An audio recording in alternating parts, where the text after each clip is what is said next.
Can Okay. you see? Yes, very good. All right. Yep. Okay.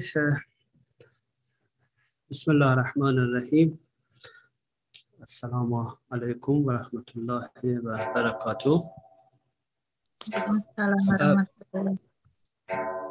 So, as you know, I had two parts of my talk left. So, the first part of my talk was about groups, probability, and graphs. We had 3 lectures on this part, and also in part 2, we had some more information about spectral graph theory in 2 lectures. Now, today is the first lecture of the last part 3, which is about topological indexes in graph theory and some applications and examples in algebraic graphs. So the title of my talk is Topological Indexes. All right. So what I would like to mention today is about some topological indexes in graphs and some relations to algebraic graphs. Now, first of all, let me define the topological index. What's the meaning of topological index? Suppose that the class C is the class of all connected graphs. So when we are saying about topological index, it means that we should have a function f from this class of connected graphs to just non-negative real numbers. So it means that the positive real numbers with 0. So this function should have this property that if gamma 1 and gamma 2 are 2 isomorphic graphs, so if gamma 1 and gamma 2 are isomorphic in graph, because we have isomorphism in graph theory. Isomorphism in graph theory means that we should have a projection between 2 vertex sets and also preserving edges. 1 to gamma 2 and conversely. So 1 and gamma 2 are 2 isomorphic graphs, then we should have the equivalent values for the image of f under gamma 1 and gamma 2. So it means that if gamma 1 is isomorphic to gamma 2, we should have f of gamma 1 is equal to f of gamma 2.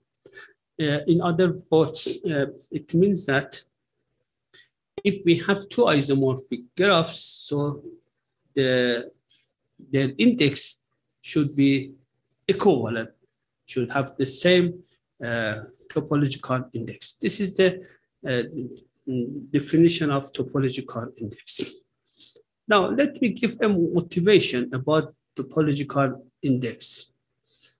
So, as I mentioned before, we have some relations between graph theory and chemistry. So, one of these relations is a topological index. So, a topological index, actually, it's coming from chemistry, and sometimes the topological index is called molecular descriptor. This is another name for topological index in chemistry. And what's that? That's the mathematical formula which can be applied for any graph, particularly graphs coming from chemistry. And it actually gives a models of some molecular structure to graph theory. So from this index, I mean topological index, it's possible to have analyze of course mathematical analyze for values which we get from topological index. And in this investigation is sometimes very important and very efficient to avoiding expenses and time, because if in chemistry, if you want to prove something, you have to go to laboratory and have some experiments. So it means that you have to actually have some expenses and time. But in topological index and the relation between topological indexes and chemistry, you don't need to have any experiment in the laboratory. So you can save the money for expenses and also time. This is two advantage of the topological index. So molecular descriptor, or in another name is topological index, plays an significant role in mathematical chemistry. For instance, in quantitative structure property relationship, which we can shortly denote by QSPR, is important to compute this amount. We have many topological indexes, and it's interesting for you to know that up to now we have about 3,000 topological indexes which are registered in chemical databases. So as you see, there are many topological indexes. But what I would like to mention today is to introduce some known and important topological index. The oldest topological index is called Wiener index. So Wiener index introduced by Harry Wiener in many years ago in 1947. So this index is one of the important topological index, and we may use this index to introduce some more related topological index to Wiener index. And this index is important because it has some application in chemistry, for example, for boiling points and something like that. So the key point in topological index is to find some graph structure from the molecular in chemistry. Let me give some examples of chemistry. Look at here. Let me give a little bit smaller.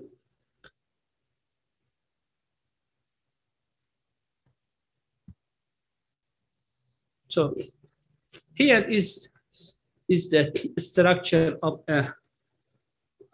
a molecule consisting of some atoms. You know, if we want to draw a related graph.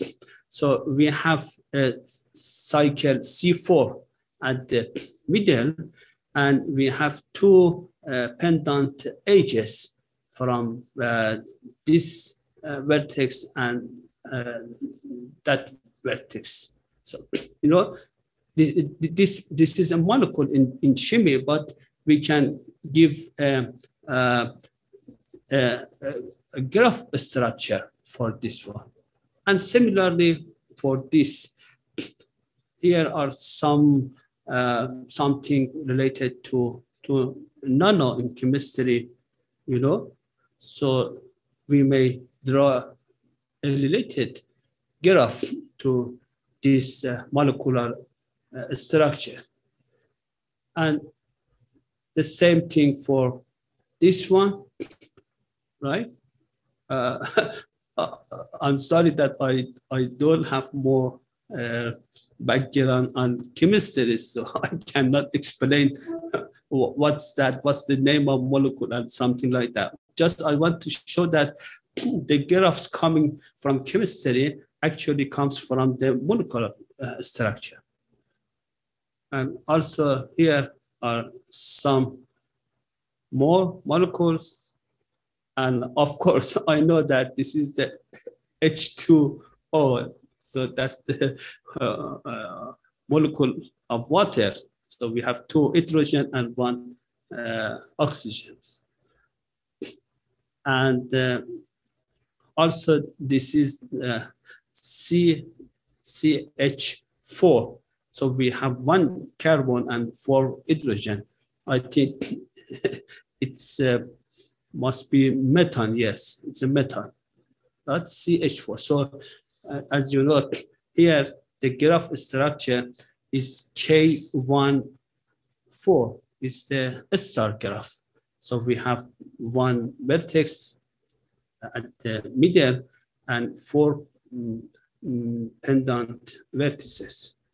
So this is some examples from chemistry to give a simulation graph in graph theory, right? All right. Now, let me just come back to topological index. So I am going to, let me give a little bit bigger for you. Right. Is that okay, Snaini? Yeah. Can you see my slide? Is that the size is okay?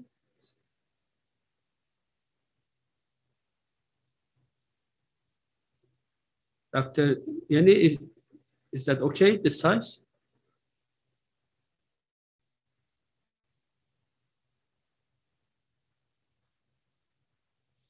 Can you hear me? Yes, it's clear. The voice is clear. All right. Is that the size of my slide is okay? Is not too small or big? No, it's okay. It's okay. All right. Now, let me start introducing some non-topological indexes. The first topological index, which is very important, and that's, as I mentioned, is the oldest topological index, is Wiener index. So I'm going to define the Wiener index. Suppose that gamma is a connected graph of, sometimes we have to consider connected graph, because when we talk about the distance between any two vertices, so the graph must be connected, because if the graph is not connected, so maybe we don't have any path between two vertices. So for the Wiener index, I assume that the graph gamma is connected. So the Wiener index of graph gamma, we may denote it by W of gamma. That's the notation. So we can define as the following. You can see we have n vertices for graph gamma. So the vertex set is 1, 2, up to n. Now the Wiener index is the sum of distance between any of two vertices. So the distance means the length of shortest path between two vertices. So the Wiener index is the sum of just we have to add to first we have to compute the distance between any two vertices, and then we have to add them. So the sum of the distance between any two vertices is the Wiener index. So by the above notation, for the vertices, because we name 1, 2, up to n, so the Wiener index is the half of the distance between any two vertices I and j. Why we have half? Because we have two. We just have distance between I and j and I.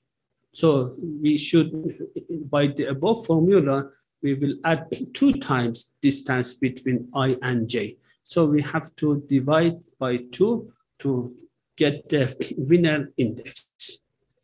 So as I mentioned, the I and j is the distance between vertex I and vertex j. As I mentioned, Wiener index introduced by Harry Wiener in 1947. Let me give some examples. The first example is the path P3. So we have 3 vertices, right? And we have to add. First, we have to find the distance between any of 2 vertices and then add them. So the Wiener index of P3 is half of I, the sum I from 1 to 3, and j is from 1 to 3. The distance of I and j, di and j. So we have half of, we should compute. So d1, 1, we know that the graph is always here, is simple, so we don't have any loop. So the distance between 1 and 1 is 0. Distance between 1 and 2. 1 and 2, the distance is 1. D1, 3 is 2. D2, 1 again is 1. We have D1, 2 and D2, 1. So that's the half of this summation because of computing twice. D1, 2 and D2, 1. D2, 2 is 0. D2, 3 is 1. D3, 1 is 2. We had before D1, 3. There is D3, 2, and D3, 3. So if we put the related numbers, we can get 8/2 is 4. So 4 is the Wiener index for P3. Just as a note is that we may compute the Wiener index of path P3 in shortened way, because we have 3 vertices, so we can establish, we don't need to divide by 2 because we can compute only 1 times distance between any of two vertices. So the Wiener index of P3 is the distance between 1 and 2 plus distance between 1 and 3 and distance between 2 and 3. So we can get 1 plus 2 plus 1 is 4. It's much easier than to compute the distance between any two vertices and divide by 2. By the same method, we can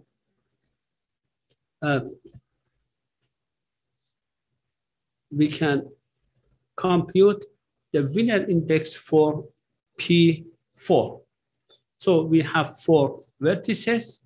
So the Wiener index of pass P4 is the distance between 1 and 2 plus distance between 1 and 3, 1 and 4, 2, 3, and 2, 4, and 3, 4. So the sum of these numbers for the above distance is 10. So the Wiener index for P4 is 10. Now, the third example is for C4. We have cycle C4. So the Wiener index is the sum of distance between 1 and 2, 1 and 3, 1 and 4, 2 and 3, 2 and 4, and 3 and 4. So this summation is 8. So the Wiener index for C4 is 8. And similarly for cycle C5.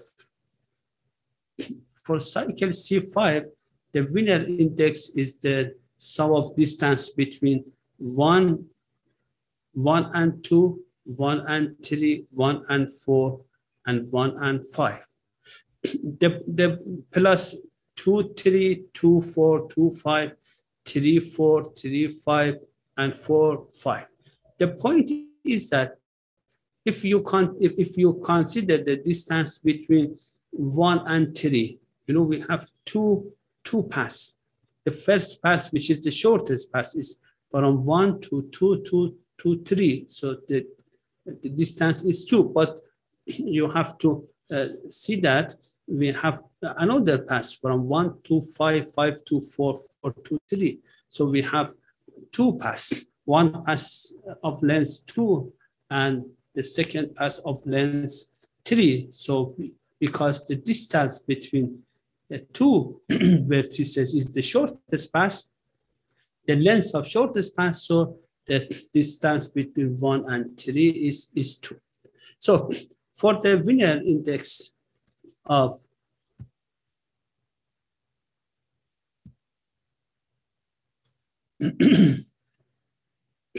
the Wiener index of C4 is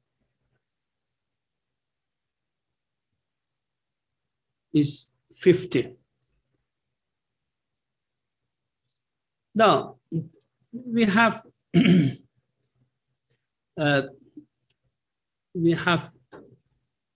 some results about the Wiener index in general case.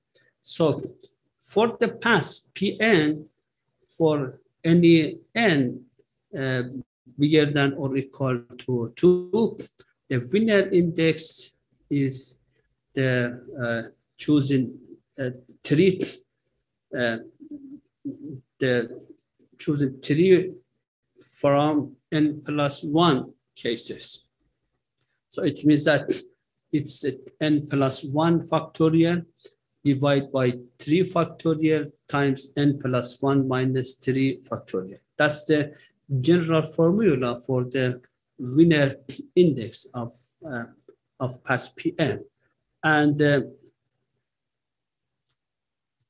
similarly, for the cycle, for cycle Cn, cycle of length n, depending n is even or n is odd, we have the winner index equal to n cubed over 8 for the case n is even, and n times n squared minus 1 over 8 if n is odd. For example, if n is even, if you take n is 4, if n is 4, so we have 4 to the 3 over 8. So we have 4 times 4 times 4. So 4 times 4 is 16, divided by 8 is 2. 2 times 4 is 8, which we have already found winner index for C4, and similarly for C5. Now, the next result is to compute the winner index for a Cartesian product of two graphs. If G1 and G2 are two connected graphs, then you know the definition, Cartesian product of G1 and G2. So the vertex set is the, the Cartesian product of two vertex set G for G1 and G2. So we have an edge between two vertices, for example, x1, y1, and x2, g2. If we have two cases, the first entry is equal, x1 is x equal to x2, and y1 is adjacent to y2, or y1 is equal to y2 and x1 is adjacent to x2. So that's the definition of the Cartesian product, which I have already mentioned in my previous lecture. So the winner index for the Cartesian product of G1 and G2 is the winner index of the first graph of G1 times a square of the square size of the vertex set of the second graph. So that's the size of vertex set of G2 square, plus the winner index of G2 times the square size of vertex set of G1. That's the formula for Cartesian product of two graphs. For example, we know that P2, Cartesian product of P2 is C4. So if we use the above formula, we will get again 8 for the winner index of C4, which we computed before in direct way. Another example is if you take a Cartesian product of a cycle Cn and P2. So this is the graph structure for the Cartesian product of C1 and P2. You know, we have two copies of Cn, right? And we have P2 for any two. We have to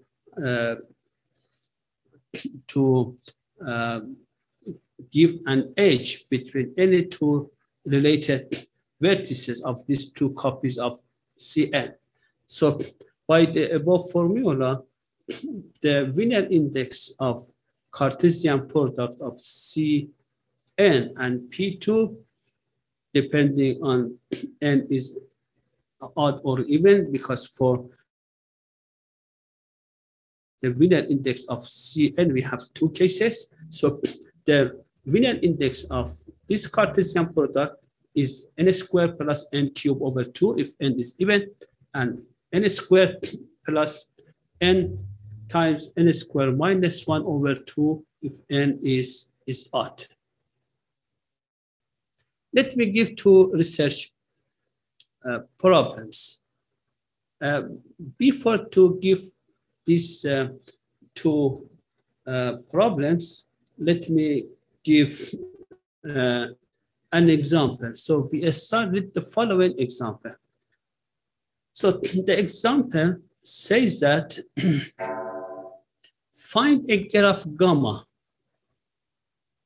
such that the Wiener index of gamma is equal to the Wiener index of gamma minus 1, gamma minus V for any arbitrary vertex V in gamma. So gamma minus V, it means that we have to remove vertex V. Of course, when we remove vertex V, so all edges which intersect V, they will automatically removed. So the Wiener index of gamma is equal to the Wiener index of gamma minus V for any, that's very important, for any arbitrary vertex V in gamma. So this is the question. Let me give a solution for this question. Look at cycle cycle C11, so cycle of length 11.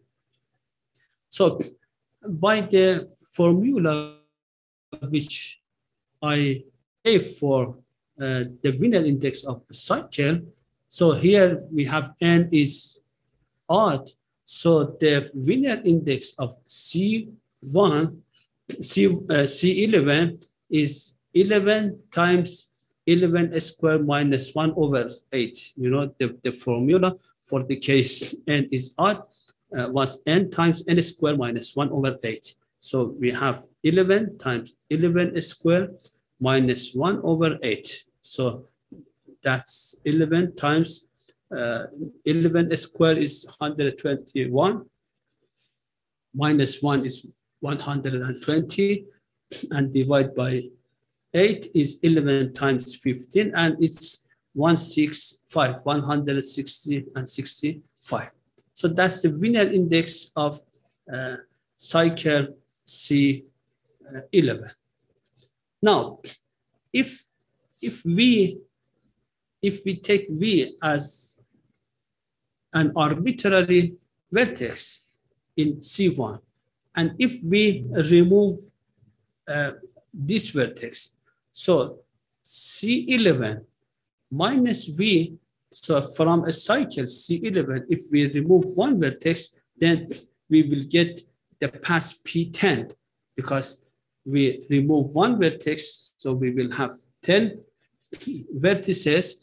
And you know, because when we remove one vertex, so we don't have cycle, we will get a path. So gamma minus V is P10, is a path of length of n vertices. Now, how about the Wiener index for gamma minus V? The Wiener index of gamma minus V is the Wiener index of P10, and by the formula which I gave, we have 11 factorial over 3 factorial times 8 factorial, and again we will get 165.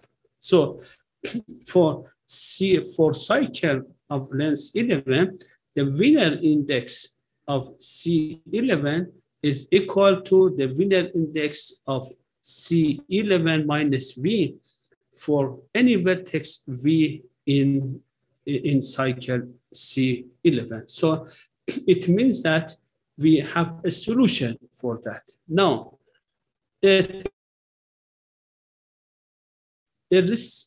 first research problem is that find all connected graphs such that we have this property, the Wiener index of gamma is equal to the Wiener index of gamma minus V for all vertex V of the graph.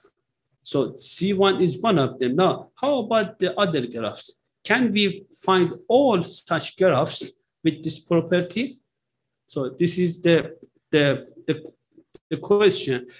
So for example, you may see that do we have you may throw any family of graphs step by step. So first you may consider cycles of length n.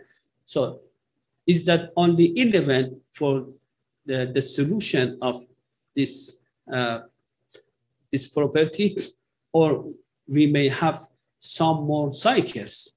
So how about the pass? If we have a pass, what will happen for pass, for complete bipartite graph, for any graph? So you may just deal with some families of graphs and try to find some more examples satisfying to this condition. Now, this is the research problem number 1. Now, for the second research problem, again, let me give an example. Suppose that n is a positive integer. So the question is that, does there exist a connected graph gamma such that the winner index of gamma is exactly this number? For example, consider n is 5, right? So do we have any graph such that the winner index of this graph is 5? This is the question. Now, let me give first a solution. So in this example, I show that it's not true in general, because for some values of n, we don't have any graph with winner index exactly to that number. For example, if you take n is 2, if we have n is 2, because the graph is connected, so the only possibility, right? So if you take a graph n is 2, so because the graph is connected, so you cannot find any connected graph gamma with the winner index equal to 2. So it means that n is 2 is a counterexample for the above question. So for some values of n, we may have no graph with the winner index exactly to that number. Now, the second research problem is that to find the set of counterexamples for this question. So suppose that n is a natural number minus a subset A, right? So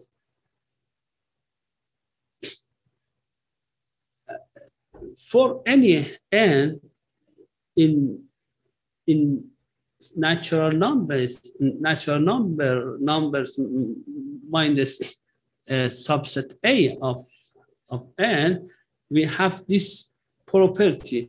So if n is any positive integer in natural number minus A, then there exists at least a connected graph with this property that the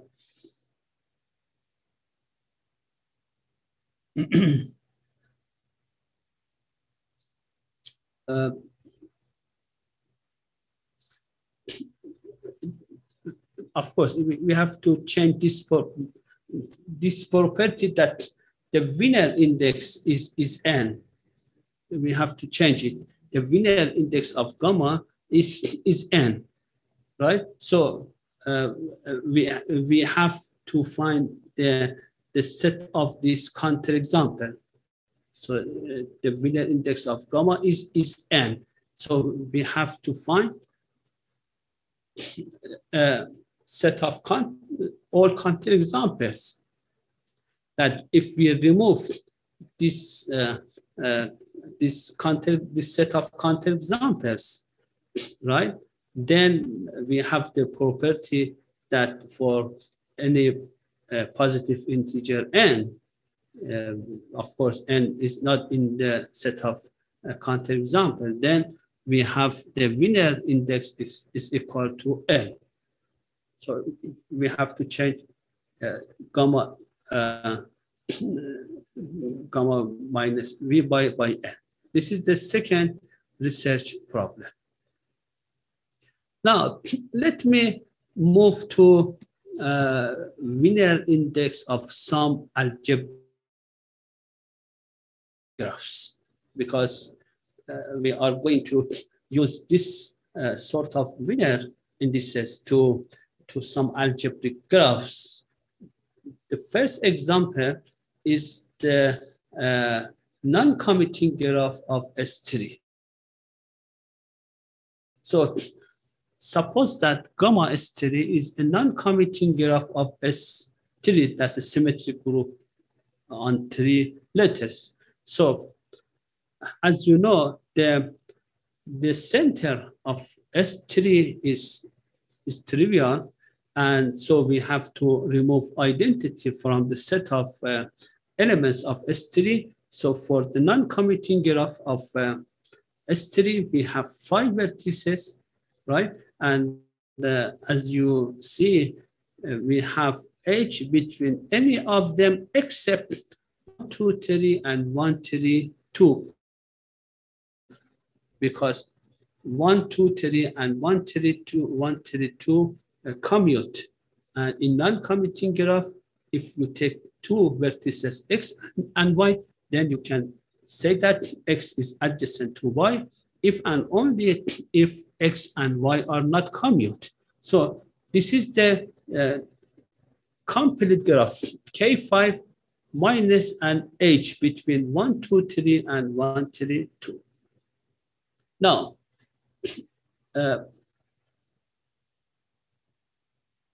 you know that the definition of distance matrix. Distance matrix is if we have here we have 5 vertices. So the distance matrix for this graph is 5 times 5 matrix, which rows and columns are indexed by the vertices of the graph with these 5 vertices. And you know that, for example, the entry 1, 2, 1, 2 is the distance between 1, 2, and 1, 2. We have 0 because we don't have any loop. 1, 2, 1, 3, the distance is 1 because 1, 2 is adjacent to 1, 3, right? 1, 2, 2, 2, 3 again is 1. And look at here, 1, 3, 2, and 1, 2, 3 is 2 because 1, 2, 3 is not adjacent to 1, 3, 2. So the distance is not 1, it's 2. So we have to consider a path from, for example, 1, 2, 3 to 1, 2, and 1, 2 to 1, 3, 2. So that's the distance matrix. Now, you know, the winner index is the sum of all distances between any two vertices. So if we consider the distance matrix, and if we add all values of each rows, right? So we have 5 rows. So if we add any of values in each rows, right? So for example, for rows 1, we have 4, 1. So 1 plus 1 plus 1 plus 1. The second row, we also have 4, 1. So again, 1 plus 1 plus 1 plus 1. The third row, we have again 4, 1. The the row number 4, we have 3, 1, and 1, 2. So 1 plus 1 plus 1 plus 2. And similarly for the row number 5, we have 3, 1, and 1. If we add all these values and then divide by 2, then we can get the winner index for this graph. So the value of winner index for the non-commuting graph of symmetric group S3 is 22. Now, the second example concern to coprime graph of again symmetric group S3. You know the definition of coprime graph. So for coprime graph of a group, the vertex set is the set of all elements of the group, and 2 vertices, for example, X and Y, are adjacent if and only if they have coprime orders. So we have 6 elements.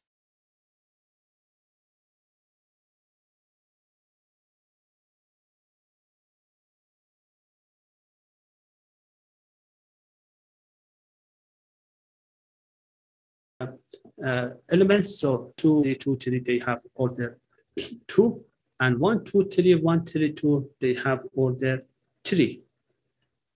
Right. So as I mentioned, the vertex set consists of 6 elements, right? And here is a graph. It's a coprime graph of S3. You know, identity is adjacent to any of other vertices because the identity has order 1, and so the order of identity is coprime with any other or order of any other vertices. So we don't have any edge between orders of elements of order 2. For example, 1, 2, 1, 3, 1, 3. We don't have any edges between them, and similarly for 2 vertices 1, 2, 3, and 1, 3, 2, we don't have any edge. So that's the graph of coprime graph of S3. Now, how about the winner index? So to compute the winner index, we have to first determine the distance matrix for the coprime graph of S3.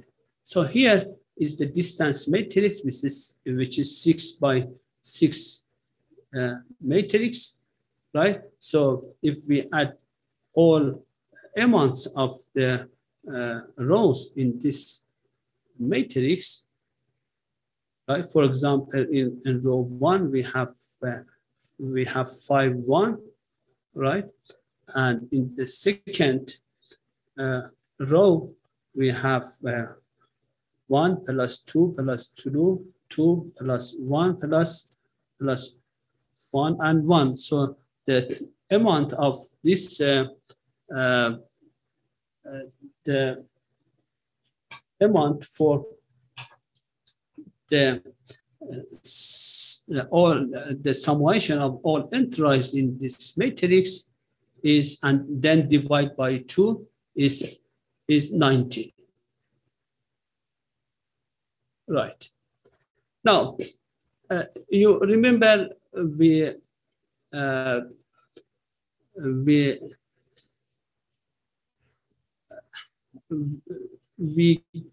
gave 6 research project. Now, here is the project number 7.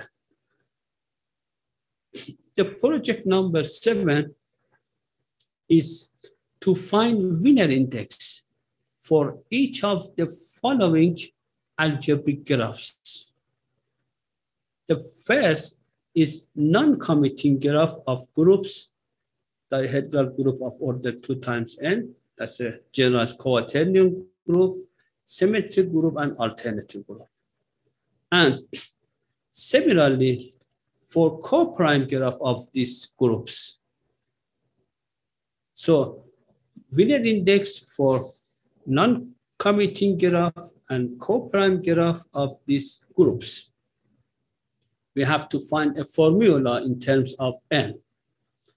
And the second part is to give a relation between Wiener index and commutativity degree and co-prime degree of a finite group. You know, we first we have to compute the Wiener index and then find a relation between the probability of non-committing, which is the commutativity degree, and co-prime degree. So find a relation between them. Now, the third part of this project is that does there exist a group G such that the Wiener index of non-committing graph of G is equal to the Wiener index of non-committing graph of G minus V for any vertex V in non-committing graph. So this is considering the property which I have already mentioned, but here for non-committing graph. And number 4 is that suppose that n is not equal to 2, right?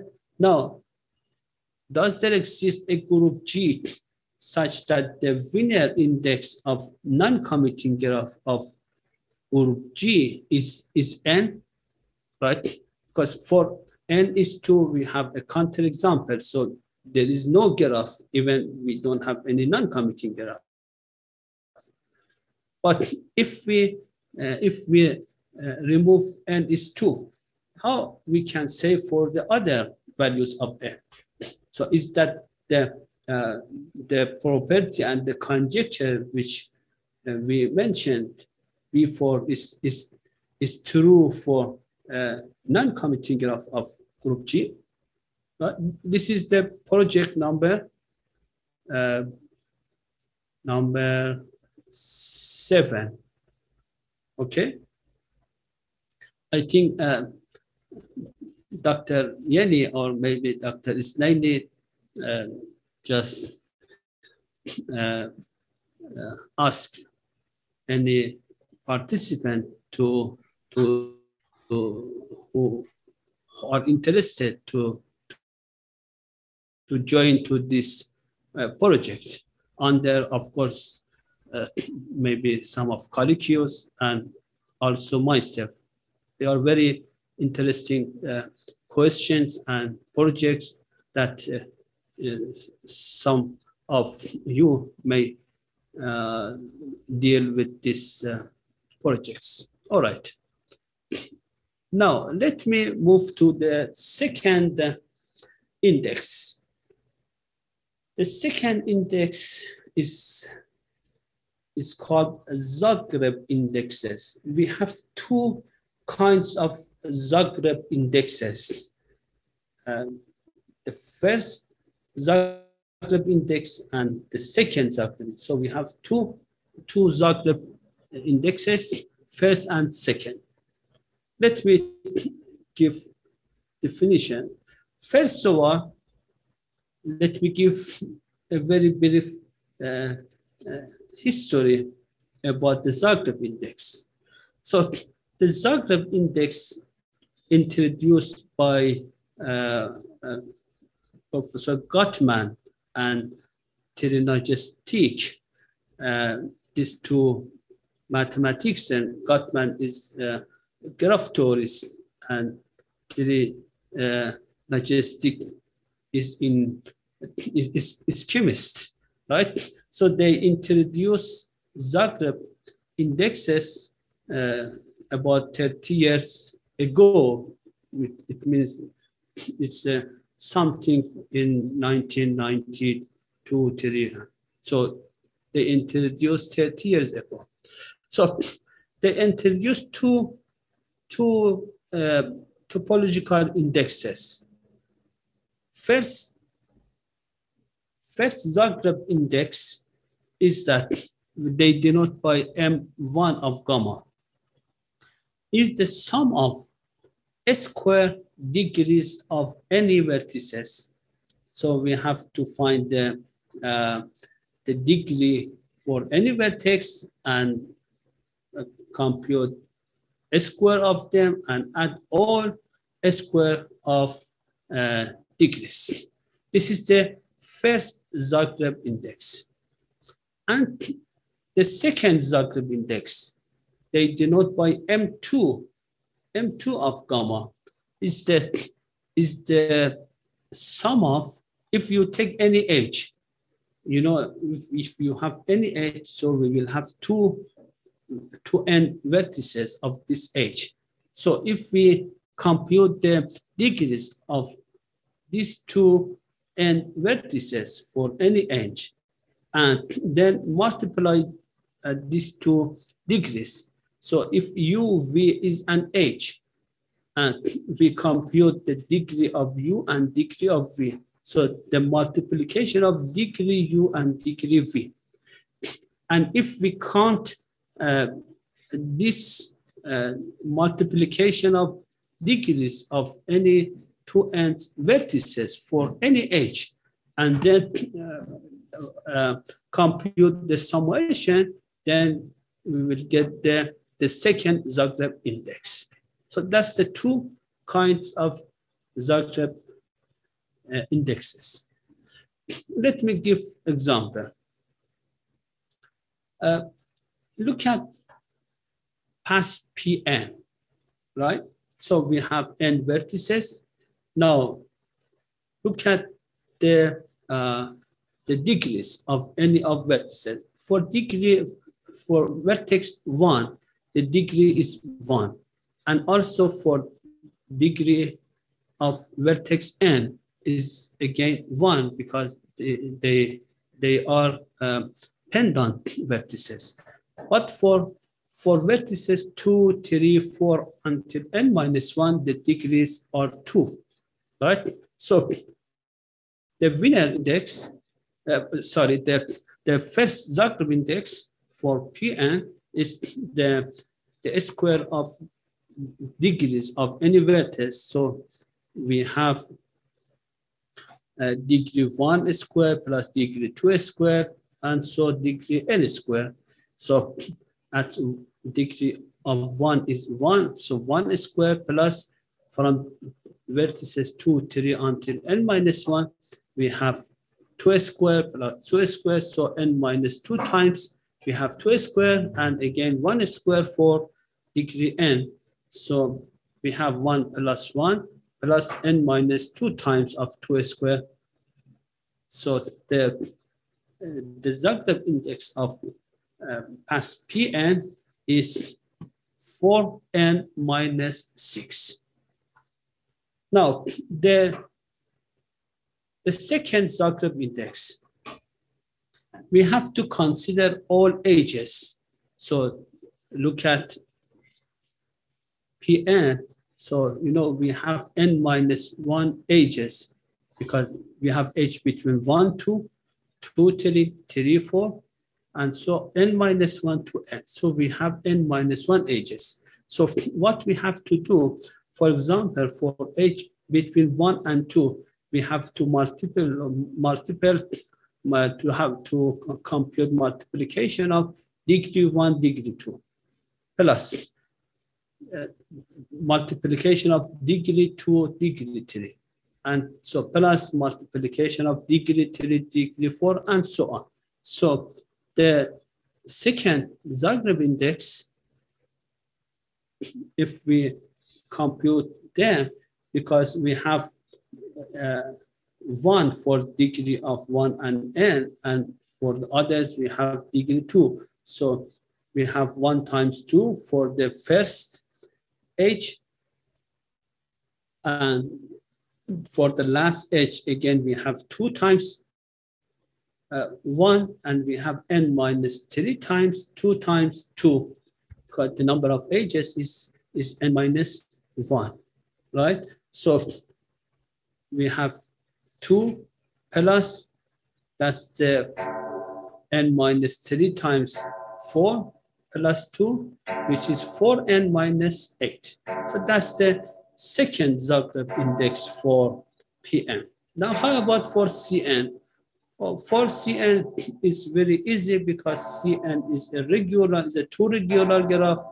The degree of any vertex is 2. So the first Zagreb index is 4 times n, and the second Zagreb index is also 4 times n. For complete graph Kn, you know, complete graph Kn is also n minus 1 regular. So the degree of any vertex is minus 1. So the first Zagreb index is n times n minus 1 square, and for the second Zagreb index, you know, in complete graph Kn, we have n times n minus 1 over 2 edges. So the second Zagreb index is n times n minus 1 cube over 2. Now, how about the complete bipartite graphs? If you consider complete bipartite graphs K and M, so we have n vertices in the first set, which we name A, and the m vertices in set B, right? The degree of any vertex in set A is m, because, for example, A1 is adjacent to all B1, B2, Bm. So the degree of A1, A2, An is m, and the degree of vertices B1, B2 up to Bm is n, right? So the first Zagreb index for the complete bipartite graph KNM is n m squared plus m n squared. And the second Zagreb index is the mn squared, because of any vertex ai to degree of bj is nm. So nm we have to add mn times, so because nm is the number of edges, so it's mn squared. Now here is a result about the first Zagreb index of join of two graphs. If gamma 1 and gamma 2 are two graphs, right? So if we have n1 vertices for the first graph and n2 vertices for the second graph, and m1 edges for graph gamma 1 and m2 edges for graph gamma 2. So the join of two graphs means that we have to put some edges from any vertex in gamma 1 to any vertex in gamma 2. So the first Zagreb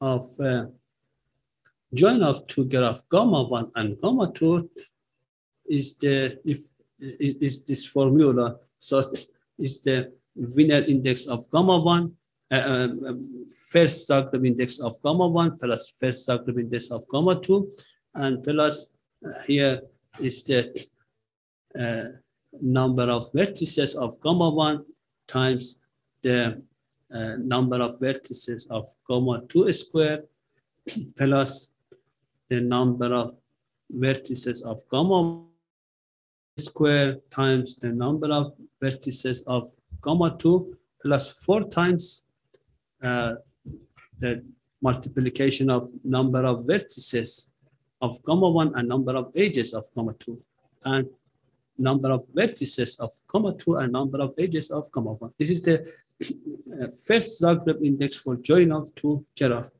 And similarly, this is the second Zagreb index for join of two graphs. For example, we know if we have join of K2 and K3, we will get K5. Now, if we compute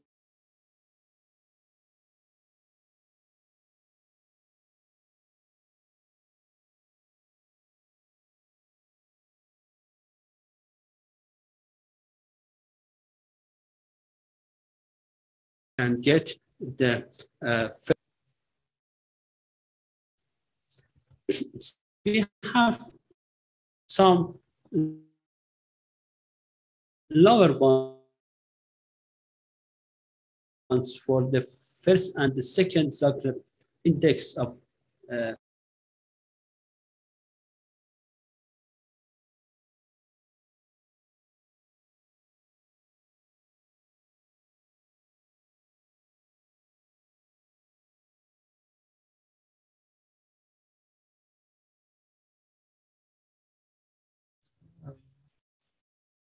I think. Can you hear me? Yes. Like now, yes. All right. Okay. So share screen is stopped. All right. And you can see also my slide, yeah? No. No? Yeah, it's closed.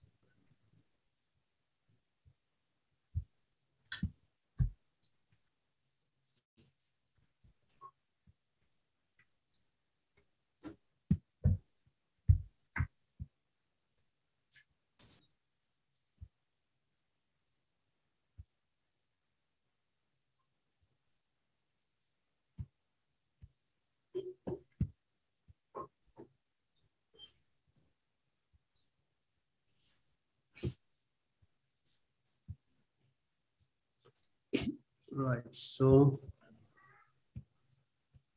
let me again use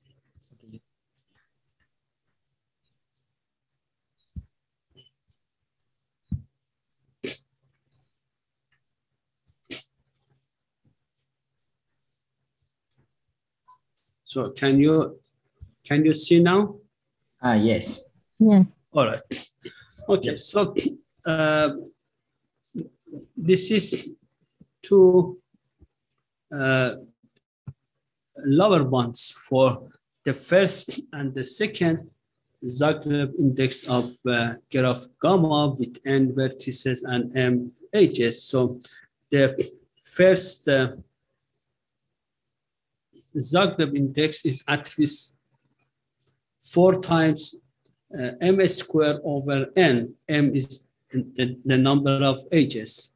And the second Zagreb index is also at least 4 times m cubed over n squared. And these lower bounds are also sharp. So we may have some examples for the just equality. Also, we may have upper bound for the first and second Zagreb index.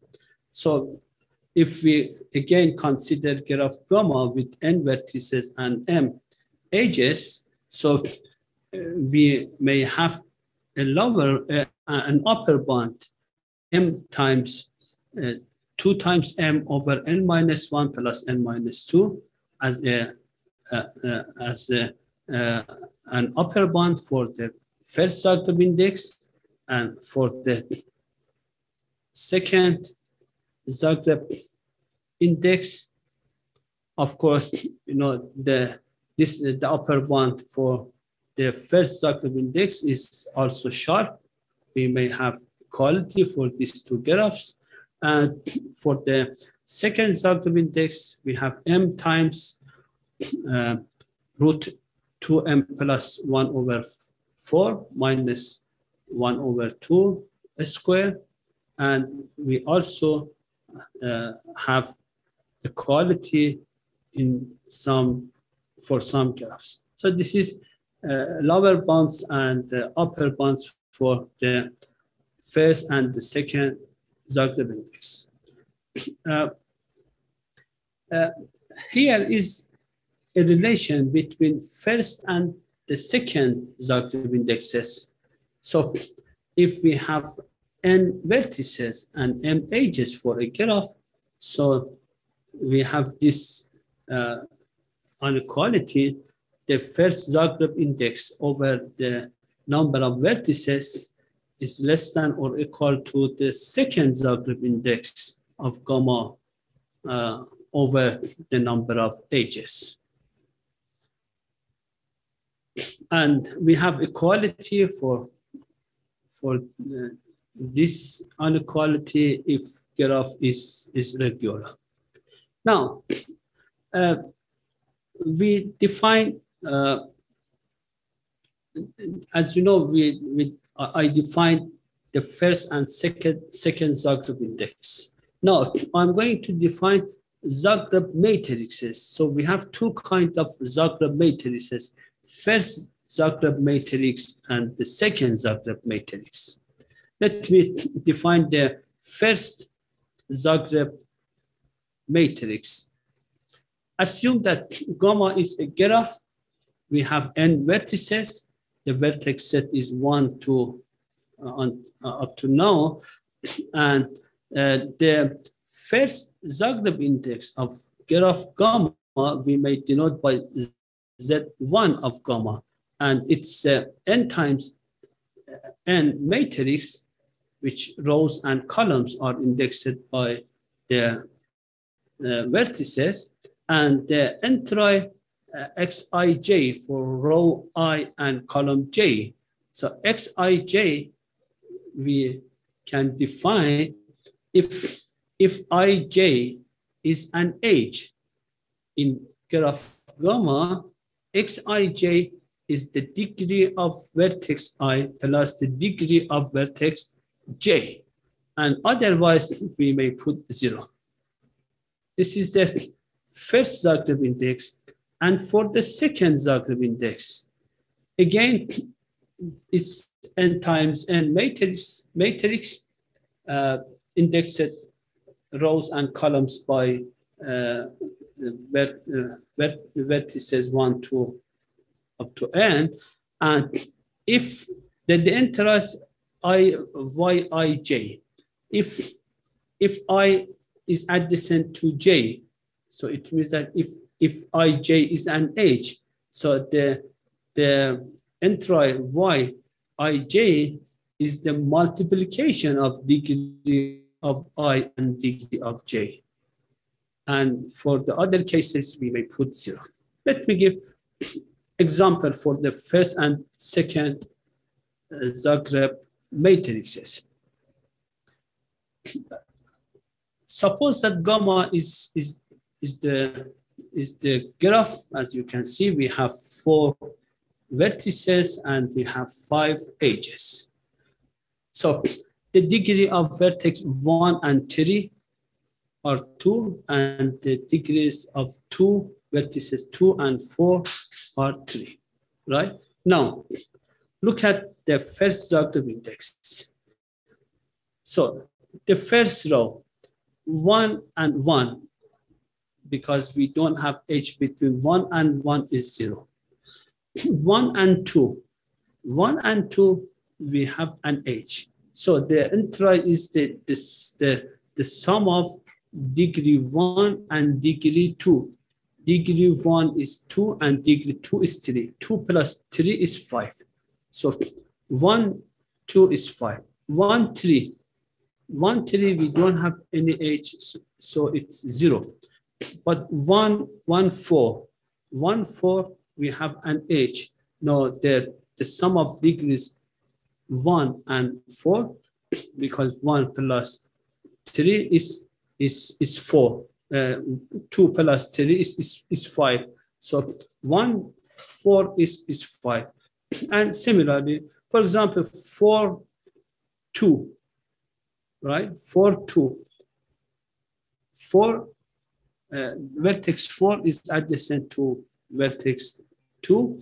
So we should add the degrees of 2 and 4, degrees of 2 and 4, both of them are 3, so 3 plus 3 is 6, right? And similarly, for the second Zagreb matrix, we have to multiply degrees. For example, here for 1, 2, the multiplication of degree 1 and degree 2 is 2 times 3 is 6, right? Or for example, 4, 2, we have an H, so the multiplication of degrees of 2 and 4 is 3 times 3 is 9. So this is the first and second Zagreb matrices of graph gamma. Now, as you can see, the first and the second Zagreb index are symmetric matrix. So, and a square matrix. So we have so we may compute eigenvalues of this matrix because the matrix is symmetric. So we will have n real eigenvalues. So if lambda 1, lambda 2, and lambda n is the if lambda 1, lambda 2, and lambda n are all eigenvalues of the first Zagreb matrix, and mu2, mu1, mu2 up to mu n are also eigenvalues of the second Zagreb matrix, then we can define the spectrum or energy for the first Zagreb matrix and for the second Zagreb matrix. So the first Zagreb energy of gamma, we may denote by Z1G. E of gamma is the sum of absolute values of all eigenvalues of the first Zagreb matrix. And similarly, for the second Zagreb energy, we may just compute the sum of absolute values of all eigenvalues of the second Zagreb matrix. So here are two more energies. As example, if we have P3, right, a pass with 3 vertices, so the degree of vertex 1 and 3 are 1, and the degree of vertex 2 is 2.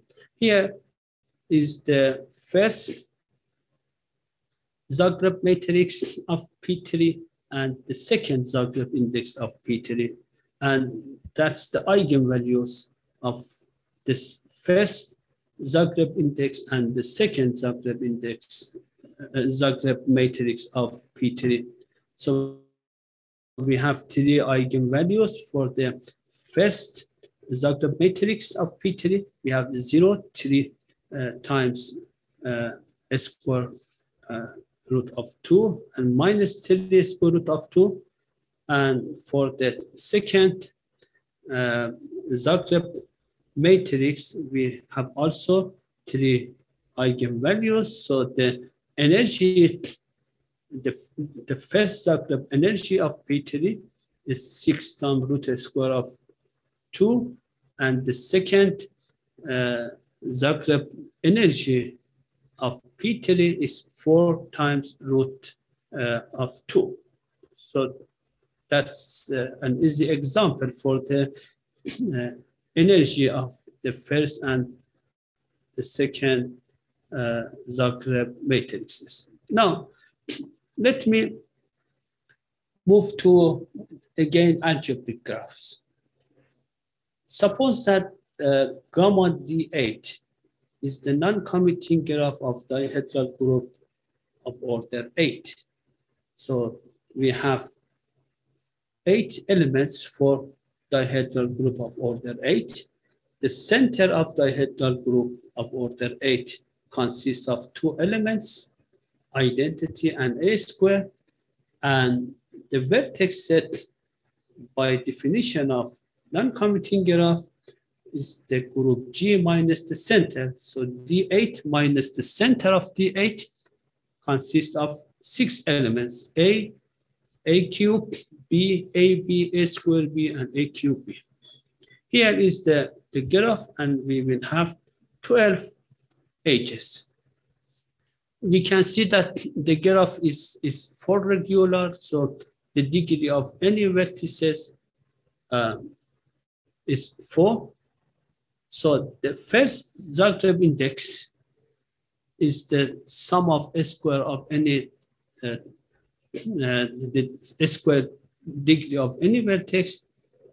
We can get 96, and the second Zagreb index is 192.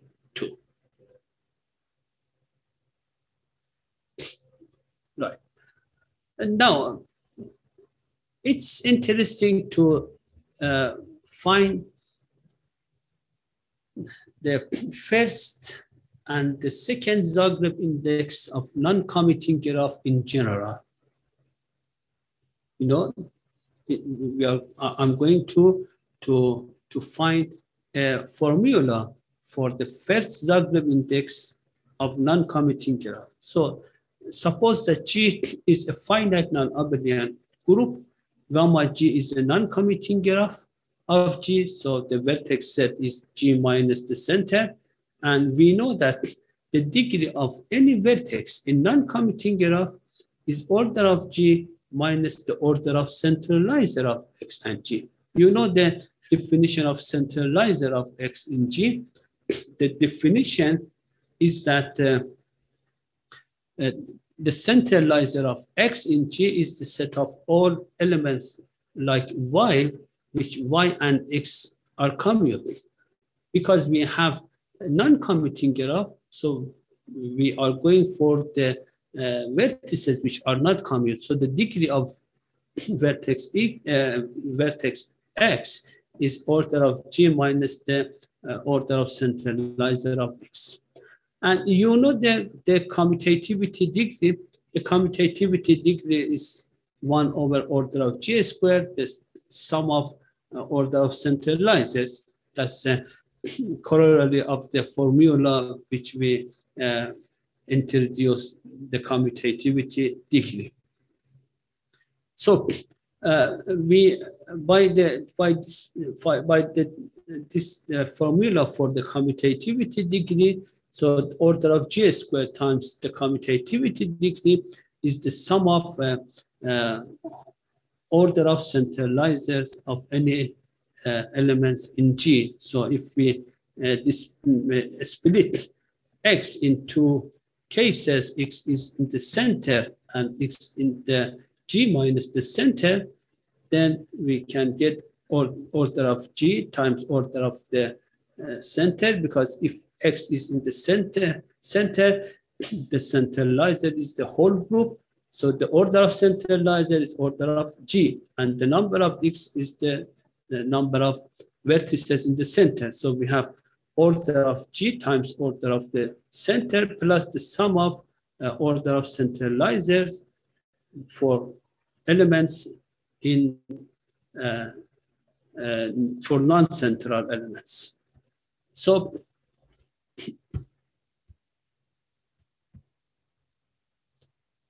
the sum of centralizers, sum of order of centralizer for any non-central elements is order of G times order of G times commutativity degree minus of order of the center.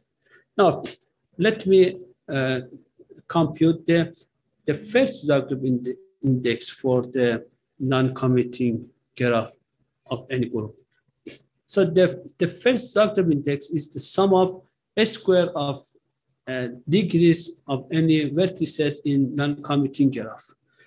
So we know that the degree of any vertex is order of G minus the order of the centralizer, right? So, and a square, because that's the degree of x square. So we have order of G minus the order of centralizer square. Now we can just compute the square of order of G minus the order of centralizer. It's the square of them is order of G square minus 2 times order of G order of centralizer plus the square of order of centralizer, right? So this summation is that, you know, for the first one, we have order of G square, and we have to add order of G minus order of the center of G times. So if we put all related amount to them, then we can get, you know, we have to use the number of edges. So this is the formula. Let me give this is the formula for the first Zagreb index of non-commuting graph is 4 times order of G times the number of edges of non-commuting graph plus order of G square times the order of the center minus order of G cube plus the sum of order of center, the square order of centralizers of any vertices in non-commuting graph. So it's a general formula for the first Zagreb index of the non-commuting graph. For example, if we compute it for dihedral group of order 8, by this formula, we will get again 96, which we have already found by a direct way. Right, now let me give project number 8.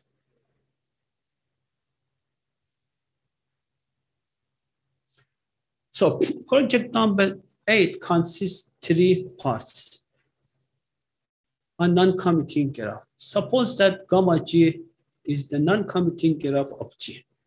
So I found I found a formula for the first Zagreb index. Now the first question is to find a formula for the second Zagreb index. And the second part is to determine Zagreb matrices in general for the non-commuting graph of group G. I mean, the first Zagreb matrix and the second Zagreb matrix. And when we find the first and the second Zagreb index, then in part 3, we have to compute all eigenvalues of the first and the second Zagreb indexes, and then find the energy, the first and the second Zagreb energy of non-commuting graph. So that's all just some computation for non-commuting graph in general. Okay, let me give the second topological index, which is Szeged index. The Szeged index is one of topological indexes, was introduced by Professor Gottman in 1994. And Szeged is the name of a city in Hungary, because if you look the history of this index, there was a small conference by Professor Gottman in city Szeged in Hungary, and because he introduced this index at that time, so he gave the name Szeged index. Now let me give the definition. So suppose that gamma is a graph with n vertices and m edges. Look at an HE with two n vertices u and v. We define two sets, n1 e gamma. For h, you know, we have HE. So the set of all vertices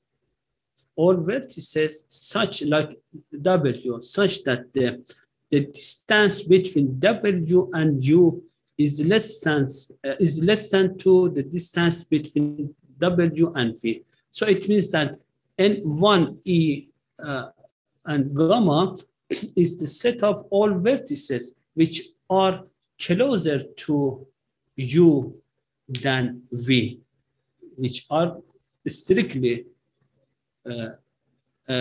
closer to U than V. And for N2 of this H is the set of all vertices like W, which is closer to V than U, right? And the number of these two sets we can denote by N1, the small N1 and N2. And now the Szeged index of gamma defined as the following. The Szeged index is the summation of N1 E gamma times N2 E gamma for any HE in graph. Let me give example to give more details about this index. Suppose that gamma is the following graph. We have 5 vertices and we have 5 edges. Now look at any edge. HE1. E1 is between 1 and 2. Now the set of all vertices which are close to 1 than E2. Look at here.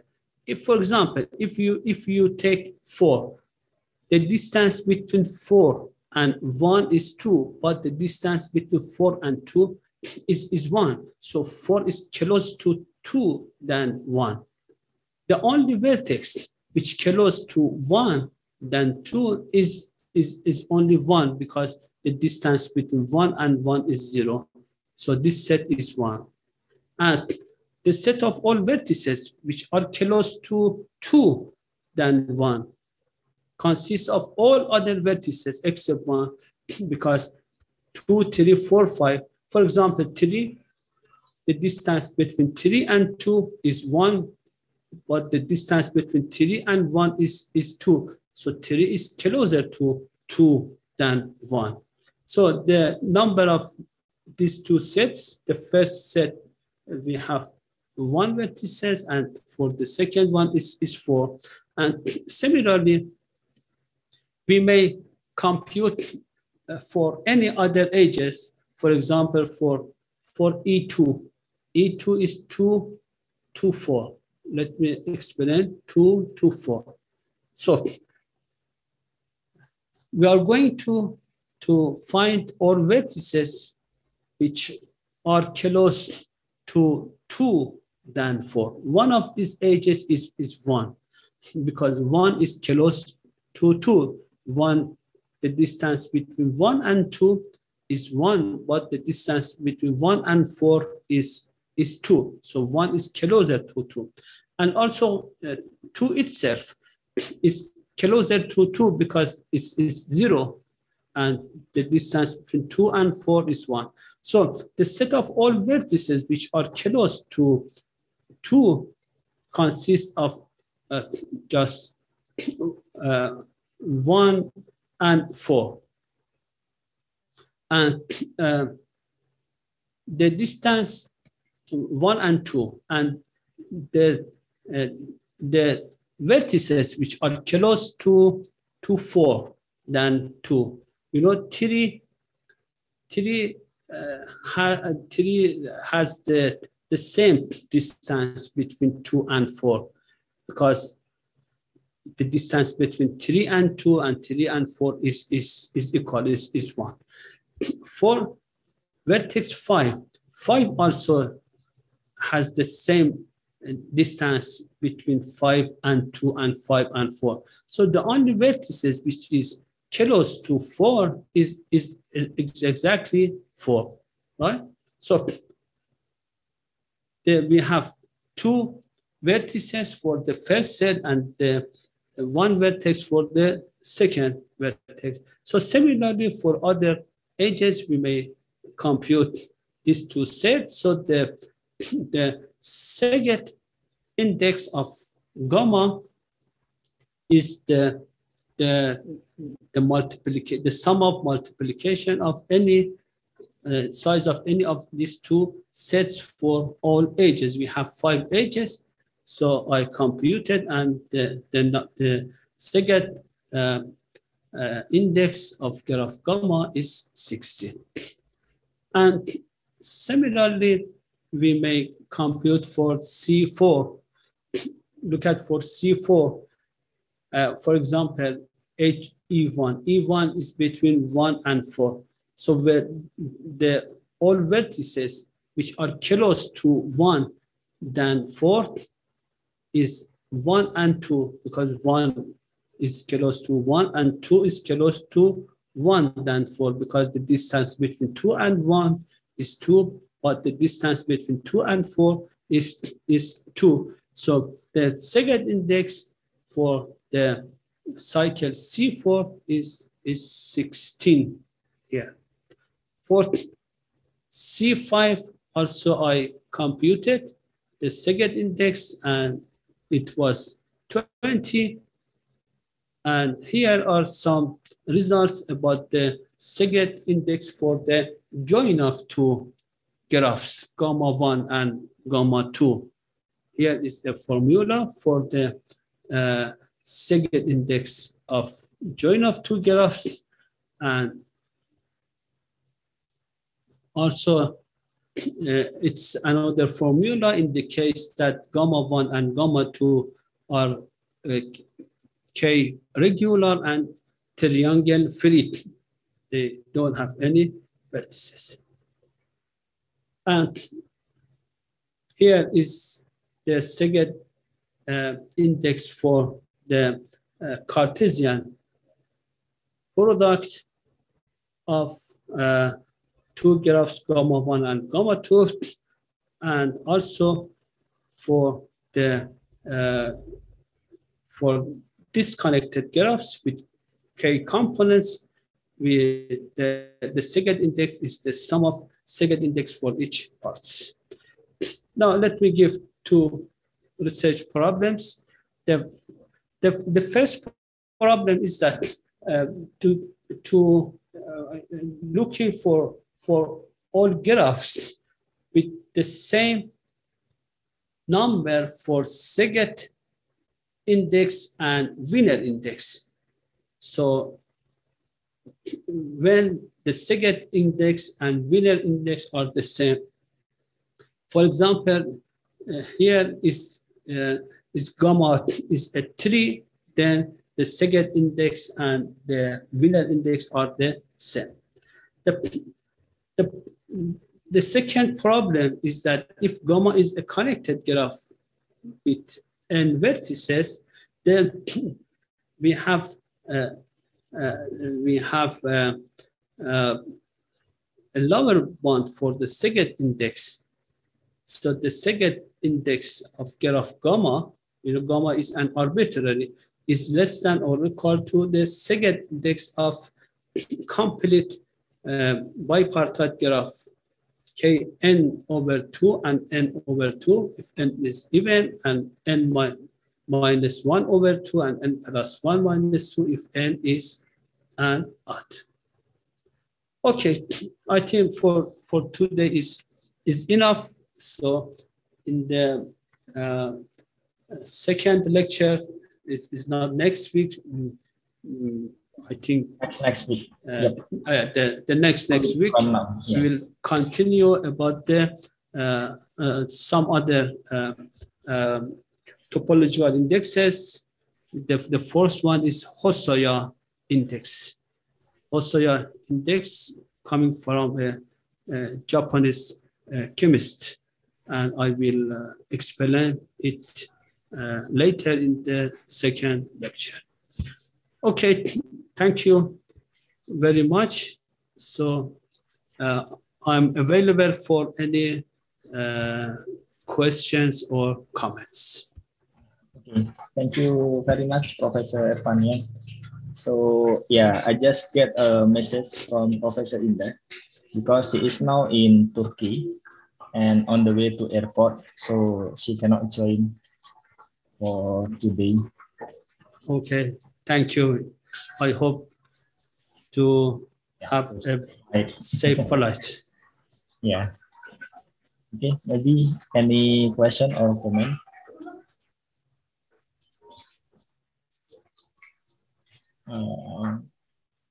mungkin.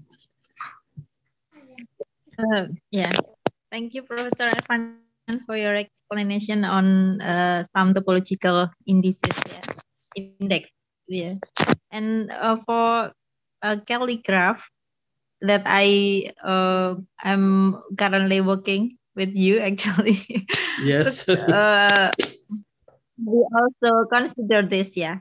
It is still open problem, or maybe there are already several results on this some topological indices for the calligraph. For calligraph, in some special cases, we have some results, but I'm not sure that for our joint work we have any results on topological indexes. So what you have to do is to find the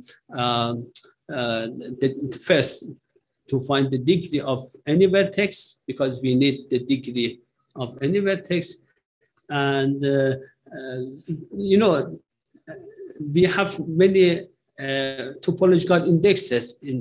I introduced 3 of them, maybe 3 more for the 3 or 4 more for the next lecture. So I'm sure that we may find at least 2 or 3 of these topological indexes for the calligraph.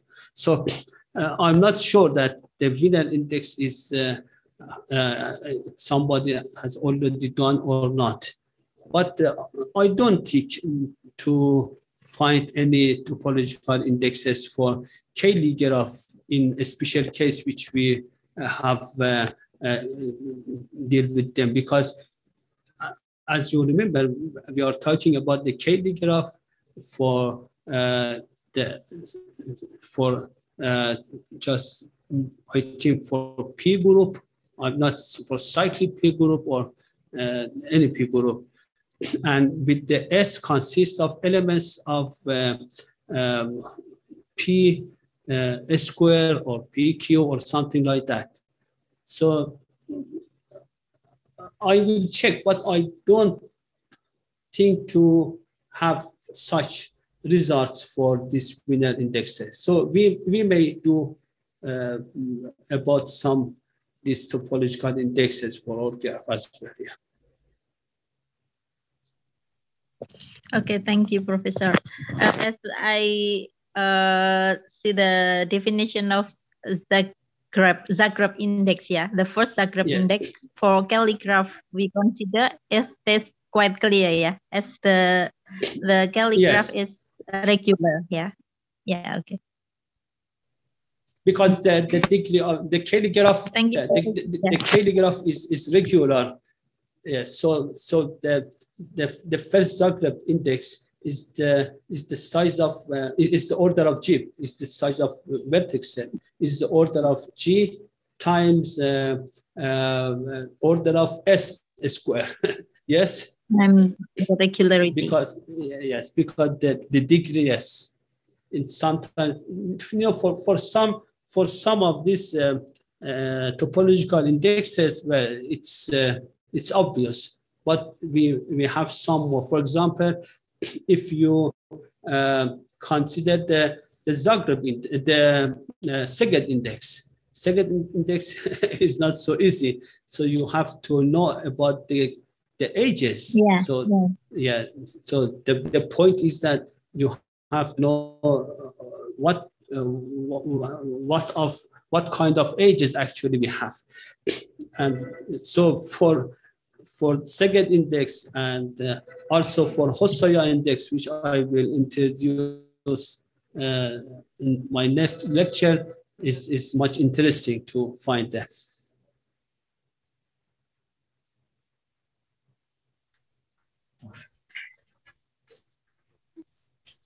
Okay. Any further comments, maybe? Yeah, no? Thank you. Okay. Okay. Any question? To be honest, I'm still digesting because, yeah, this is new for me. A bit, yeah, need some time lah to connect. But I'm still curious about, yeah, in graph theory, when I joined this lecture from first lecture to sixth lecture, and then in every section, you try to, yeah, spot some open problems, right? But when we search in the internet, there are so many papers, 1,000 papers working on graph theory. Yes. Yeah. Yes. So I just focus on because we have many conjectures on pure graph theory, but I try to give some conjectures and research problems related to algebraic graphs. Okay. Yeah. No, I'm still curious. With thousands of papers, do you have some suggestion how to track whether that kind of problem has been solved and published? Maybe because when I search some paper, the citation is maybe 1,000 something. So of course we cannot check one by one, right? Whether this problem has been solved or not. So do you have any suggestion maybe in graph theory? Of course, most of researchers on this area are from graph theorists and chemists, right? So there are some journals on mathematical chemistry. If you search Journal of Mathematical Chemistry, you will see some application, of course, some application in chemistry about some of these topological indexes. And also we have some computations on topological indexes for some graphs coming from chemistry. And also there are some more papers about just determining some of these indexes in some families of graphs. And also in some papers, there are some conjectures and open problems about these indexes. And it's very interesting if you just deal with some of these open problems and conjectures, because these problems coming maybe from chemistry, and maybe it's very important in chemistry. So if you could able to solve this problem, so it means that you will help chemists to use your result for chemistry. So you don't need to do something on the laboratory and put some money and time, so you may save money for the chemists to use your result. So I suggest to deal with some open problems which has motivation on chemistry or perhaps in graph theory. Yeah. Okay. So do you mention that if we can solve that problem, we really can solve the problem in chemistry without any laboratorium That's application? right. Yeah. Yeah, because you know some of graphs coming from some particular molecules from chemistry, and maybe it's difficult in the laboratory to find, for example, energy or something like that, right? But if you give a simulation between the molecule structure and graph structure, and then use some mathematical tools to find some of these indexes or just maybe some matrices, energies, and so on. So the chemist can use or computation easily than to find not exactly estimately in the laboratory, right? So this is important for chemists. Okay, that's very interesting. Because when we try to follow, there are so many abstract material, right? So yes, yeah, but yeah, there is an application. Very, very interesting. Okay. Okay. Really open knowledge. Yes. Of you know, interdisciplinary between mathematics and chemistry are very interesting, and it's actually very important because you know you should create a team of some chemists and some graph theorists and just mathematical maybe group theories or something like that to follow some conjectures and open problems in this area. Yeah, that's really interesting. And sometimes maybe there are some budgets on this sort of problems, so maybe some grants for some of these open problems. Yeah, so it's also interesting to follow this sort of problems and conjectures. How about the graph to map some network? Because as we know right now, the big data, right? The era of the data. We have also we have some close relation between graph and networks, and also you know mostly they use the infinite graphs. We are talking about the finite graphs, but sometimes the graph may be infinite or not infinite. Maybe they have huge number of vertices and edges, like in network. So in this case, you cannot compute by hand or by some. So you need to use computer. You have to use some program to just run your and some algorithm, and you're on the computer. So in this case, gives some relation between computing science and graph theory. Yeah. Maybe any more question or comments?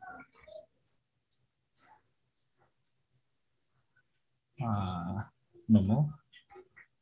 Iya, ini ada lagi. Apa Pak Iwan? Tidak ada lagi. Okay. So I think that's all for the question for today, and we can before we end today's lecture, as mentioned by Professor Evanian, so next week Saturday we will have a break for 1 week, so we will meet again 2 weeks from now. And before we end the meeting, I think I should say Happy Idul Adha for all of us, if you prefer that. Yes. and happy Eid from me to all of you. I hope to be able sometimes to be in Mecca or Medina this time. It's already open, right? Yeah, we already can do that. But we have very big, huge queue for the number to go. Yes, it's so difficult because many Muslim people would like to attend during the Hajj in Mecca and in Medina. So I think in Indonesia also you will also have the same. A very big queue. Yeah. I registered around 5 years ago and already get the queue for 2029. Really? Really? That's a long time. But after pandemic, maybe there is a delay, right? Because one year, almost 2 years, right? There was a and now perhaps already 20 for 40 years. 40 years.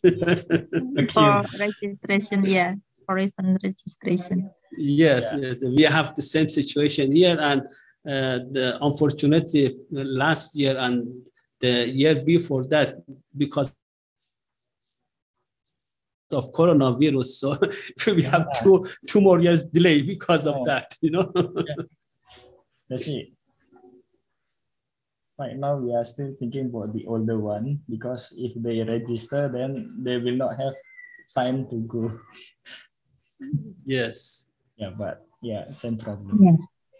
Okay, I think that's all. Thank you everyone. So see you again 2 weeks from now. Bye bye. Okay, thank you. Thank you very much.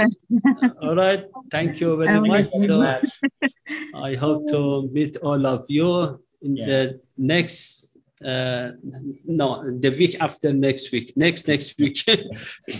And it was my last lecture, I think. Yes. All right. So thank you very much. Thank you very much, Professor Irfanian. All right. Stay healthy and happy. Happy Eid to you. Thank you very much. All right. Bye-bye then. Bye.